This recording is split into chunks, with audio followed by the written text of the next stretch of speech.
Now on BBC One, before joining Wogan and tonight's guests, we go over to Anna Ford for a news report. Hello. The Gulf peace talks between the American Secretary of State James Baker and the Iraqi Foreign Minister Tariq Aziz have ended after more than 7 hours. A few minutes ago, Mr. Baker began a press conference where he's giving his first reaction. We're going over there live now.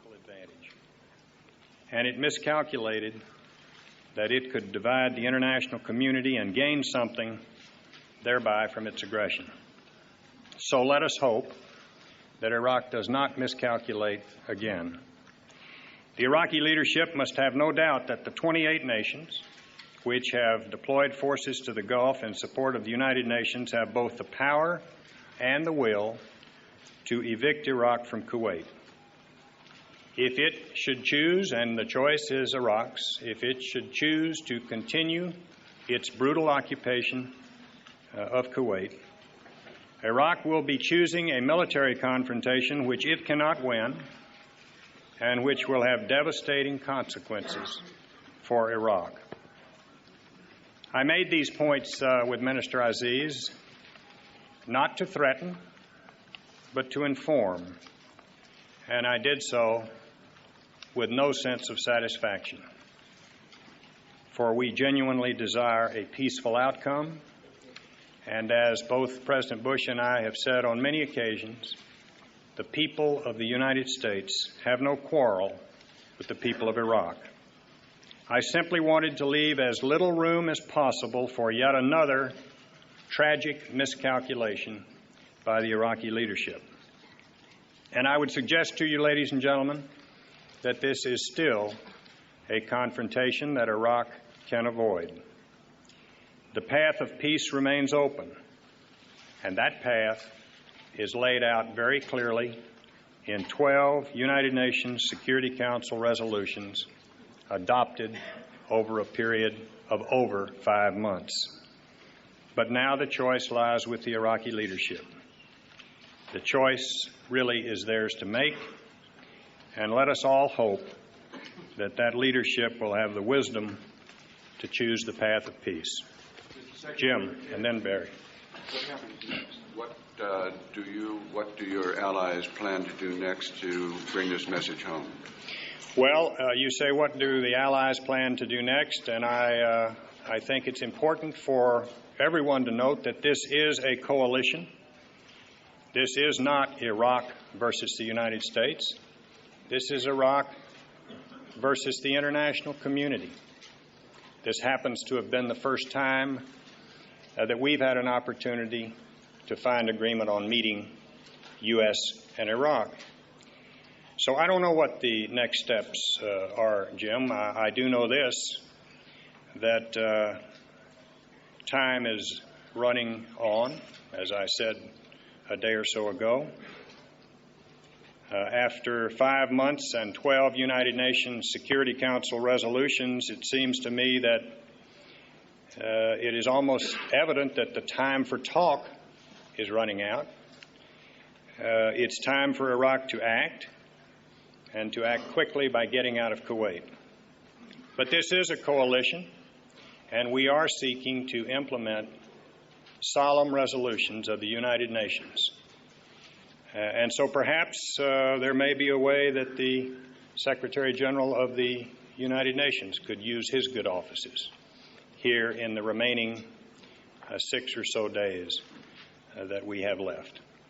I will say that I've already mentioned that I didn't hear anything that to me demonstrated flexibility, nor did I hear any new proposals. But I would like to take note of the fact that the minister did restate their proposal that the United States pick a day for him to come to the United States and Iraq pick a day for me to go to Baghdad. Those of you who have been traveling with us know what our answer is to that. We've given it over the past 4 or 5 days, and I gave it to the minister tonight. We offered 15 separate days for a visit to Baghdad. The president of the United States made the proposal for face-to-face discussions. We are glad that Iraq accepted this one because we did have 6 hours during which we could make our position known to them. They could make their position known to us. But as far as next steps are concerned, it seems to me that because we are talking about a coalition and we are talking about implementing resolutions of the United Nations, that perhaps there could be, I don't know what the position of the government of Iraq would be on this, but perhaps there would be some room for us to seek the use of the good offices of the Secretary General of the United Nations. Barry? Mr. Secretary, did the Iraqi Foreign Minister reiterate his demands for what he calls justice and fairness for the Palestinians? And was there any wavering in the U.S. position, as you may have expressed it to him, that the two issues are not related or not linked? No, there was, he expressed his position. There was no change in our position, which is that the two issues are not linked. I did make the point that I don't think many people believe that Iraq invaded Kuwait in order to help the Palestinians. And if they did, it was another miscalculation because it hadn't helped the Palestinians. I think most people believe that Iraq invaded Kuwait for Iraq's own aggrandizement. And I think most people realize that Iraq is trying to use the Palestinian issue to shield its aggression against Kuwait, which, in my view at least, remains an obstacle to broader peace in the region rather than a catalyst for achieving that broader peace.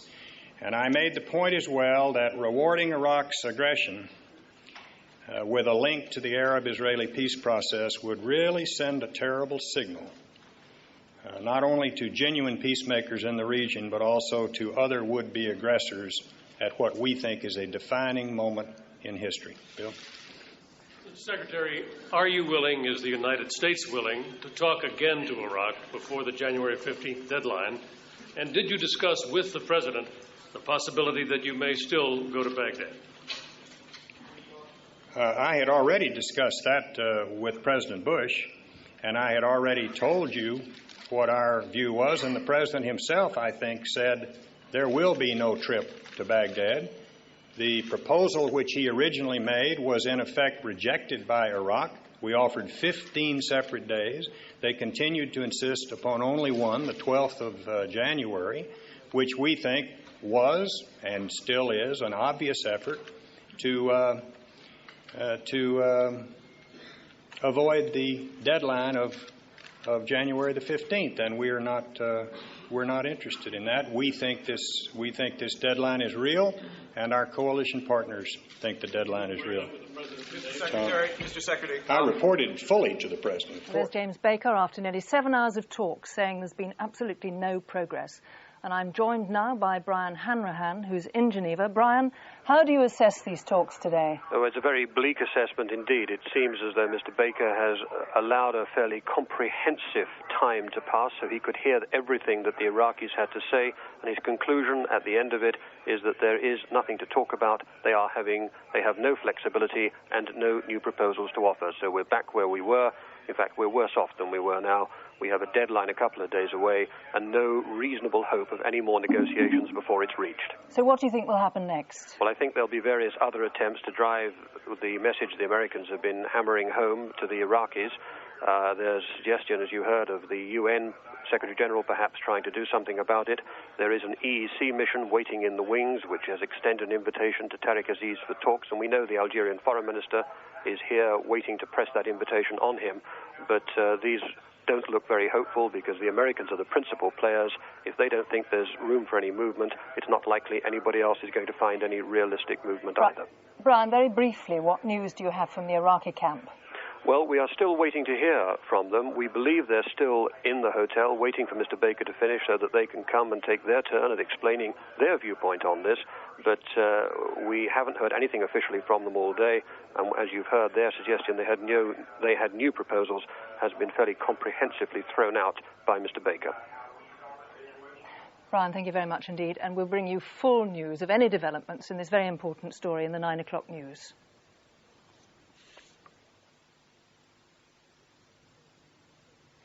Now on BBC One, Wednesday evenings back on course with a visit to the Shepherd's Bush Theatre for Wogan.